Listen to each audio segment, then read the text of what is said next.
You can see I did an upgrade to the left arm, so it moves a little better. We'll climb up inside and I'll show you exactly how that happened.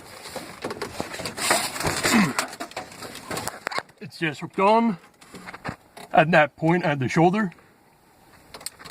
And that's it. It seems a little floaty because I need to PVC cement that elbow. Currently it's just being held in by friction. And I might need to put like a band or something around this upper part. That way it's got a nice stable point to pivot, aka the pilot. So you'll be kind of strapped in a little bit, but shouldn't be too big of a deal. So I'll just get out of the mech.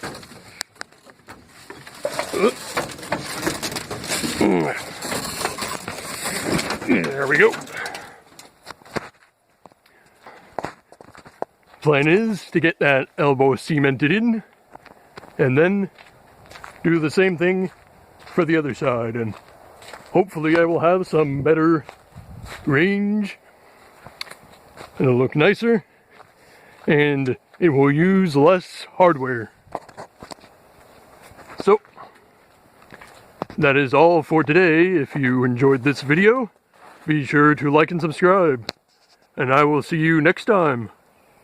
Bye-bye.